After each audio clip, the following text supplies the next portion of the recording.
মাওবাদী শীর্ষ নেতা মাডভি হিডমা নিহত। অন্ধ্রপ্রদেশের জঙ্গলে পুলিশের সঙ্গে সংঘর্ষে নিহত অতিবাম নেতার মাথার দাম ছিল 50 লক্ষ টাকা। হিডমা সহ তার 6 সঙ্গীও মারা গিয়েছে দাবি পুলিশের। সিপিআই মাওবাদীর কেন্দ্রীয় কমিটির কনিষ্ঠতম সদস্য হিডমা সংগঠনের গেরিলা বাহিনীর নেতৃত্ব দিতেন।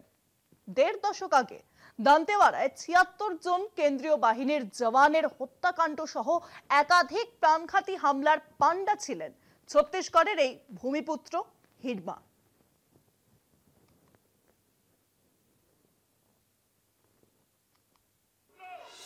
কেন্দ্রীয় স্বরাষ্ট্রমন্ত্রী অমিত শাহ ঘোষণা করেছিলেন আগামী বছরের মার্চ মাসের মধ্যে ভারতকে মাও জঙ্গি মুক্ত করা হবে।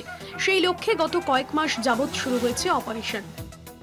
অন্ধ্রপ্রদেশ, তেলেঙ্গানা, মহারাষ্ট্র, ছত্তিশগড় ও ওড়িশার দুর্গম জঙ্গল এলাকায় বিশেষ প্রশিক্ষিত পুলিশ ও কেন্দ্রীয় আধা সামরিক বাহিনীর যৌথ অপারেশনে অন্যতম সাফল্য মঙ্গলবার সকালে পুলিশের গুলিতে মাওবাদী গেরিলা বাহিনীর প্রধান ও কেন্দ্রীয় কমিটির সদস্য হিডমার মৃত্যু। পুলিশ সূত্রের দাবি, তার স্ত্রী রাজে ওরফে রাজাক্কা সহ অন্তত 6 জঙ্গি পুলিশের সঙ্গে গুলির যুদ্ধে নিহত হয়েছেন। একাধিক হত্যাকাণ্ড, অস্ত্র লুট, তোলাবাজি সহ নানা অভিযোগে বছরের পর বছর তাকে খুঁজেছে পুলিশ প্রশাসন। এহেন হিডমার মাথার দাম ছিল 50 লক্ষ টাকা। অন্ধ্রপ্রদেশের আলুরি সীতারামা রাজু জেলার জঙ্গলে এনকাউন্টারে নিহত হন তিনি। पुलिस नक्सली मुठभेड़ में 6 माओवादियों को मारा जाने का जानकारी आंध्र पुलिस ने कंफर्म किया।